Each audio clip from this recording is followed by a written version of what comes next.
श्रीराम समर्थ. सुस्वागतम. हिंदू जागृती न्यास व श्री घंटाळी देवी संस्थांच्या प्रभाते मनी या कार्यक्रमात डॉक्टर अश्विनी बापटचा सस्नेह नमस्कार. श्री ब्रह्मचैतन्य महाराज कोंदवलेकर प्रवचने. 7 नोव्हेंबर. साधन निष्काम बुद्धीने आणि सावधानपणे करावे. भगवंतापासून जो निराळा राहत नाही तो मुक्तच. मी भगवंताचा म्हटले की तो तेथे बद्धपणा संपला. मी नसून तो आहे हे जाणणे म्हणजे मुक्तता प्राप्त करून घेणे. देहात असून देहातीत राहतो तो मुक्त. राम करता हे जाणतो तो मुक्त. माझे माझे असे म्हणून आपण बद्धावस्था लावून घेतो. बद्धाचे आवरण काढून टाकले की आपण मुक्तच आहोत.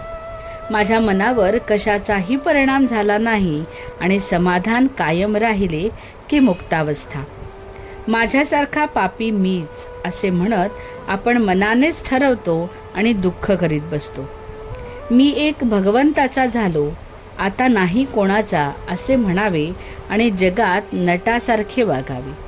वास्तविक आपण मायेकडून पछाडले गेलो आहोत. भगवंताजवळ माया ही छायेप्रमाणे आहे. आपण मायेचा नियंता जो भगवंत त्याचे होऊन राहावे. मग माया खरी नाही हे समजते. मायेला ओळखणे म्हणजे विवेक आणि भगवंत ठेवील त्यात समाधान मानणे हे वैराग्य.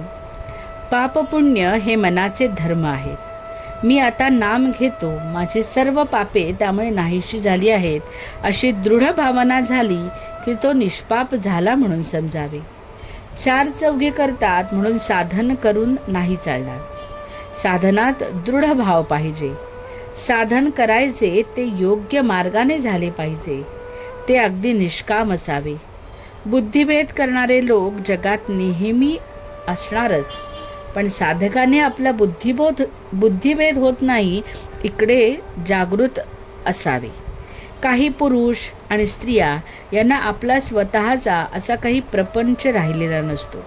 तरीही हे लोक उगीचच जगाचे दोष काढीत बसतात. दुसऱ्याच्या घरी जाऊन उठाठेव करतात. हे फार मोठे पाप आहे. साधकाने ते कटाक्षाने टाळावे. ज्या लोकांना आपल्यामध्ये दोष आहेत हे कळत नाही ते लोक अगदी खालचे समजावेत. ज्यांना आपला दोष कळतो ते दुसऱ्या प्रतीचे समजावे. आपण प्रयत्न करून सुद्धा भगवंताच्या आड येणारा दोष जात नाही म्हणून तळमळ असणारे लोक हे सर्वात चांगले. साधकाने तसे बनले पाहिजे. परमार्थ मार्गामध्ये अर्ध्यापर्यंत गेल्यावर मग पुढे जाणारे साधक फार थोडे असतात. खरे म्हटले म्हणजे साधन आणि वाचन असले की साधक कधीही मागे पडत नाही. ब्रह्मचारी साधकाने प्रपंचातल्या उठाठेवी करू नयेत, कारण तशाने प्रपंचाचे प्रेम त्याला लागेल. त्याने प्रपंचापासून 4 पावले दूरच राहावे, नाहीतर तोच हवासा वाटू लागतो. जगात किती पोथ्या आणि किती मते आहेत, एवढे पाहायला वेळ कुठे आहे. म्हणून साधकाने गीता, ज्ञानेश्वरी, गाथा, भागवत किंवा दासबोध असा एक ग्रंथ प्रमाण मानून त्याप्रमाणे साधन करावे. बोधवचन. मुंगी डोंगरावर चढण्याचा प्रयत्न करते आणि कालांतराने का होईना पण ती वर पोचल्याशिवाय राहत नाही. हे ध्यानात ठेवून मगच आपण आपला प्रयत्न लागूया. आजचा हिंदू कर्तव्य दिनविशेष. 7 नोव्हेंबर. षटपूजा, स्कंदषष्ठी, जलाराम जयंती. सूर्यपूजन, अर्घ्य द्यावे, सौरसूक्त, आदित्य हृदय स्तोत्र म्हणावे ऐकावे. सूर्यासहित षष्ठी देवीची पूजा होते.